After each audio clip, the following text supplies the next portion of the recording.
जय हिंद। जय संपूर्ण क्रांति। चंद खबरों के साथ हाजिर है बंदा इन प्रकाश। जनता खबर में आपका हार्दिक स्वागत, बंदर अभिनंदन है। आज 8 सितंबर भारत के कई राज्यों में उपचुनाव हुआ, विधानसभा चुनाव। उसके परिणाम आए उत्तराखंड, उत्तर प्रदेश, झारखंड, त्रिपुरा। परंतु इन सब चुनावों में सबसे जो खास चुनाव और चर्चा हो रही है और जिस पर पूरे देश की निगाहें नजरें जा रही हैं, वो है उत्तर प्रदेश का घोसी का उपचुनाव, जनपद मऊ। तो घोसी के उपचुनाव की खास बात यह रही कि जनता खबर ने डे 1 से जिस दिन प्रत्याशी बनाए गए सुधाकर सिंह समाजवादी पार्टी से और भारतीय जनता पार्टी के प्रत्याशी दारा सिंह चौहान जो समाजवादी पार्टी को छोड़कर के आए थे, उस दिन से जनता खबर ने कहा आप सुधाकर सिंह जीतेंगे। उसके कई कारण रहे। जनता दल आई की राष्ट्रीय अध्यक्ष श्रीमती चौधरी किरण सिन्हा का ऐलान हो गया, सुधाकर सिंह को जिताई। लेकिन जनता खबर ने जो बात बताई वो ये बताई कि भारतीय जनता पार्टी सुधाकर सिंह को जिताएगी। मैंने भारतीय जनता पार्टी की एक लाबी है, राष्ट्रीय स्वयंसेवक संघ की एक लाबी है, जिसने प्रतापगढ़ में जिताया रघुराज प्रताप सिंह गुरु राजा भैया को, लग गई वो लाबी।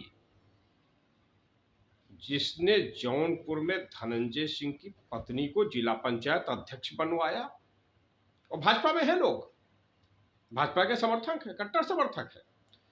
लेकिन जितने बड़े भाजपा के कट्टर समर्थक है उससे ज्यादा ठाकुरवादी भी है। जिन लोगों ने बलिया के रसड़ा में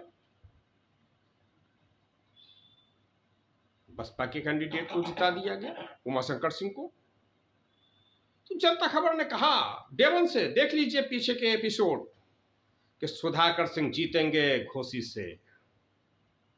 और ये जो 3 बंदर हैं, उछल कूद करते रहते हैं, हर दल में जाते रहते हैं, भारतीय जनता पार्टी, राष्ट्रीय स्वयंसेवक संघ ऐसे ही नहीं, बुरबुक नहीं है। इन्होंने चुनाव हो रहा था कौशाम्बी का और बड़ी उछल कूद कर रहे थे महोदय, माने उप मुख्यमंत्री केशव प्रसाद मौर्य। जिन केशव प्रसाद मौर्य को भारतीय जनता पार्टी ने विधायक बनाया, सांसद बनाया, प्रदेश अध्यक्ष बनाया और उप मुख्यमंत्री बना दिया 5 वर्ष के अंदर, 4 वर्ष के अंदर ये सब दे दिया। वो मुख्यमंत्री की तरफ आंखें दिखा रहे थे, मुख्यमंत्री की तरफ भाग दौड़ कर रहे थे। तो भारतीय जनता पार्टी के चतुर चालाक मंडल ने निर्णय लिया कि इस उछल कूद का जरा परिदृश्य दिखाया जाए, जरा शीशा दिखा दिया जाए कि तुम्हारी हैसियत क्या है। तो भारतीय जनता पार्टी की टीम लग गई और कौशाम्बी में केशव प्रसाद मौर्य को धराशायी कर दिया, जिता दिया पल्लवी पटेल को। पल्लवी पटेल को भारतीय जनता पार्टी आरएसएस की टीम ने जिताया कौशाम्बी में, ताकि केशव प्रसाद मौर्य का होश ठिकाने लाया जा सके कि मुख्यमंत्री के लिए उछल कूद मत करो, तुम्हारी हैसियत विधानसभा चुनाव जीतने की नहीं है। ठीक वही ये परिदृश्य दोहराया गया घोसी में।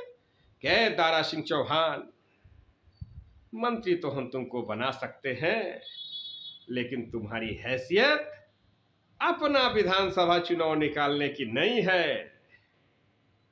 और यही उनके साथ जो उनसे भी बड़े उछल कूद में माहिर हैं, ओम प्रकाश राजभर को भी बताया गया कि कर लो बेटा खूब उछल कूद, तुम्हारी हैसियत यह है कि जब दूसरों के साथ खड़े होते हो तो भी सीट निकलती है, अपने बलबूते तुम्हारी आज तक कोई सीट नहीं निकली है। करो उछल कूद, घोसी जिताओ। भारतीय जनता पार्टी है मंत्री बनाएगी ओम प्रकाश राजभर। और 2022 में जिस दिन योगी जी शपथ ले रहे थे तो जनता खबर ने कहा था कि अच्छा मौका है ओम प्रकाश राजभर को बुला के तुरंत शपथ दिला दे, देर से देर दिलाएंगे शपथ। तो इससे ठीक है जब बीच में दिलाएंगे, साल 2 साल 3 साल बाद दिलाएंगे शपथ, तो ये भाजपा वाले अभी दिला दे, ठीक। तो शपथ तो दिलाएंगे मंत्री की दोनों को, लेकिन औकात भी बताएंगे कि ओम प्रकाश राजभर तुम्हारी यही औकात है। दारा सिंह चौहान को जिता करके लाए और दावा ठोकते हैं कि राजभर और चौहान का वोट मिल जाए तो किसी तीसरे वोट की जरूरत नहीं। और इस चुनाव में सबसे बड़ा दिलचस्प रहा उत्तर प्रदेश के उप मुख्यमंत्री ब्रजेश पाठक जी का रोल। वो भी गए, एक पंडित जी को शामिल करवा दिए, पूर्व विधायक रहे थे कभी समाजवादी पार्टी से, कि लो भाई अब तो पंडित लोग आ जाएंगे, सारा ब्राह्मण एकता मंच, माने चौहान, राजभर, ब्राह्मण, निषाद, पटेल, सारी जातियों का समागम हो जाएगा, दौड़ा के जीत लेंगे। लेकिन श्रीमती चौधरी किरण सिन्हा ने पटना से जो तीर चलाया उसी ने सुधाकर सिंह को जिताया बड़े पैमाने पर। केडीए ने, माने कायस्थ, दलित, अतिपिछड़ा, अल्पसंख्यक टूट पड़ा सुधाकर सिंह के साथ, जिता दिया सुधाकर सिंह को। अब मांग हो रही है, भारतीय जनता पार्टी का एक ग्रुप ही मांग करने लगा है कि इन तीनों को हटाइए, तीनों चंटू बंटू, तीनों उछल कूद करने वाले बंदर, जिन्होंने भारतीय जनता पार्टी में एक कार्यकर्ता को नहीं जोड़ने का काम किया है, सिर्फ एंजॉय करने के लिए आते हैं। वो चाहे दारा सिंह चौहान हो, चाहे ओम प्रकाश राजभर हो, चाहे ब्रजेश पाठक हो। इन लोगों ने कितना मेहनत किया है भारतीय जनता पार्टी को जोड़ने के लिए। इन्होंने सिर्फ माल मलाई खाने का काम किया है, माल खाते हैं, मलाई खाते हैं, जिस भी पार्टी में जाते हैं और माल मलाई खा करके उस पार्टी का मटिया मेट करके वापस चले आते हैं। तो भारतीय जनता पार्टी को हराने के लिए 3 तिगाड़ा काम बिगाड़ा। ये 3 तिगड़ जो है, ब्रजेश पाठक, ओम प्रकाश राजभर, दारा सिंह चौहान, यही काफी है। तीसरे आदमी को जरूरत नहीं है कि वहां जाए, और वो तो सब एक सिगुफा चलता रहा कि भाई शिवपाल चले गए, फलाने चले गए, ढेमाके चले गए। लेकिन असली भारतीय जनता पार्टी को हराने का काम भारतीय जनता पार्टी के इन 3 लीडरों ने किया।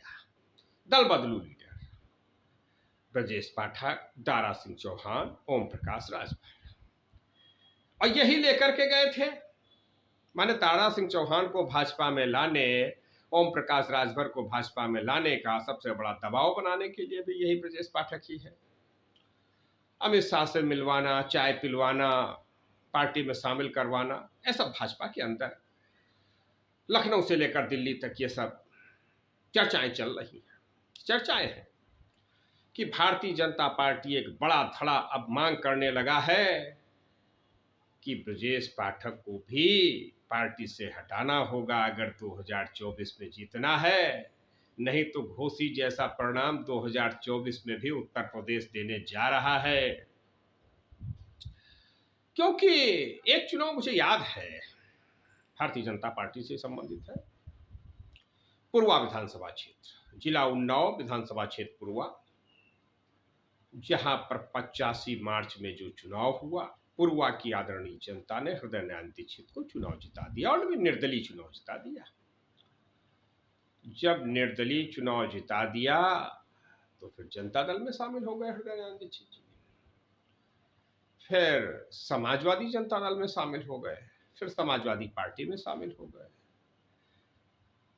फिर बहुजन समाज पार्टी में शामिल के जब पहली बार मायावती जी मंत्रिमंडल में आए तो हृदय नारायण दीक्षित संसदीय कार्य मंत्री बने और पंचायती राज मंत्री बने। जब संसदीय कार्य मंत्री और पंचायती राज मंत्री बने तो पूर्वा विधानसभा क्षेत्र का यादव भी आंख मूंद कर हृदय नारायण दीक्षित के साथ लग गया। अंदर से वो सोचता रहा कि नहीं भाई मुलायम सिंह को वोट देना है, लेकिन ऊपर से झंडा लगा लिया भाजपा का। चूंकि हृदय नारायण दीक्षित भाजपा में चले गए, जब भाजपा में हृदय नारायण दीक्षित चले गए तो 96 का चुनाव आया, नारा लगा पहली बार, दूसरी बार, तीसरी बार, चौथी बार, बार बार हृदय नारायण, लेकिन परिणाम आया हार। फिर 2002 को चुनाव आया, फिर नारा लगा पहली बार, दूसरी बार, तीसरी बार, चौथी बार, बार बार लगातार हृदय नारायण, हृदय नारायण, हृदय नारायण। 2002 में हृदय नारायण हारे। फिर चुनाव आया 2007 का, फिर हृदय नारायण हारे। और जितनी बार हारते थे उतनी बार ज्यादा वोटों से हारते थे, ज्यादा वोटों के अंतर से हारते थे। तो ये भारतीय जनता पार्टी ने जिस कैंडिडेट को बनाया था, कहीं ना कहीं जनता में लगता था कि दल बदलू का क्या काम है। अगर ये दल बदलू ही ताकतवर है तो हमारा क्या काम है, जीत लो अपने दल बदलू की बदौलत। भारतीय जनता पार्टी का कमिटेड वोटर अब तुमको वोट नहीं देगा, तुम अपने दल बदलुओं पे तुमने भरोसा किया है तो जीतो अपने दल बदलुओं से। ये सब जनता खबर में पहले ही बता दिया था। जब ओम प्रकाश राजभर शामिल हुए, ओम प्रकाश राजभर के साथ कितना वोट है, क्या परिणाम होगा, जनता खबर ने बता दिया था, इसलिए एपिसोड में देख लीजिएगा। तो दल बदलुओं से नाराजगी का परिणाम उसी में दिखा जो इसके पहले पूर्वा में दिखा था। और दल बदलुओं ने यह खेल दिखा दिया, कर दिया। जो कमिटेड जनता थी, उस कमिटेड जनता ने साफ साफ बता दिया कि हम भाजपा के साथ हैं, मोदी के साथ हैं, शाह के साथ हैं, योगी के साथ हैं, लेकिन इन तीन बंदरों के साथ नहीं है, दल बदलुओं के साथ नहीं है, इन चंटुओं बंटुओं के साथ नहीं है, चुन्नू मुन्नू के साथ नहीं है, जो उछल कूद करके कभी इधर कभी उधर चले जाते हैं। अब भारतीय जनता पार्टी को नए सिरे से सोचना होगा। अगर 2024 में जीतना है तो इन चंटुओं बंटुओं से होशियार रहना होगा। और ये जो केडीए समीकरण बन गया है खासतौर से यूपी बिहार में, माने कायस्थ, पिछड़ा, दलित, अल्पसंख्यक, यह गठजोड़ भारतीय जनता पार्टी को सबसे ज्यादा नुकसान पहुंचाने जा रहा 2024 में। और भारतीय जनता पार्टी ने भी कसम खा लिया है कि हम कायस्थ समाज को कभी लोकसभा का टिकट नहीं देंगे। उत्तर प्रदेश से आज तक भारतीय जनता पार्टी ने किसी भी कायस्थ समाज के व्यक्ति को एक भी लोकसभा टिकट नहीं दिया, हारने तक का टिकट नहीं दिया। और यह बात अब कायस्थ समाज जान गया। किरण सिन्हा ने घूम घूम करके बता दिया कि कायस्थ समाज के लोगों, तुम्हारी यही औकात है, तुमको एक भी लोकसभा का टिकट नहीं दिया जाता है, तुमको राज्यसभा नहीं भेजा जाता है, कायस्थ तो तुम्हारी यही औकात है कि तुम्हारे बिना केंद्र सरकार चलाई जा रही है। बता दिया इस सरकार ने कि कायस्थों की जरूरत भारतीय जनता पार्टी को नहीं है, कायस्थ मुक्त मंत्रिमंडल बना दिया। बोर्ड लगवाते हैं, इतने दलित, इतने पिछड़े मंत्री बनाए हैं, कायस्थ का भी बोर्ड लगवा दे भारतीय जनता पार्टी कि हमने कायस्थ को मंत्रिमंडल से हटा दिया है। क्यों नहीं लगाते हैं बोर्ड? जिस प्रकार से चौराहों पे बोर्ड लगाते, देखो इतने दलित बनाए, देखो इतने पिछड़े बनाए, कहें भाई कि मैंने भी कायस्थ मुक्त मंत्रिमंडल बना दिया, कायस्थ को हटा दिया, और थोड़ा वोट बढ़ जाएगा भारतीय जनता पार्टी का। तो असली चुनौती 2024 में है, बड़ी चुनौती है, बड़ी लड़ाई है। आगे जनता दल आई है, भाजपा के लिए राह आसान नहीं है। जिस प्रकार से कभी कांग्रेस घमंड में हुआ करती थी कि भाई हमारे अलावा कोई नहीं, उसी घमंड में आज भारतीय जनता पार्टी है कि हमारे अलावा कोई नहीं।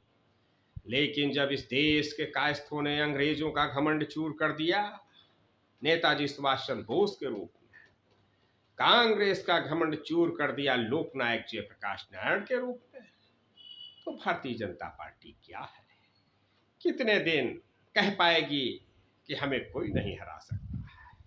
भारतीय जनता पार्टी को हराने के लिए केडीए बन गया है। केडीए माने कायस्थ, अति पिछड़ा, दलित, अल्पसंख्यक समीकरण। और यह केडीए समीकरण एनडीए को धराशायी कर देगा 2024 में।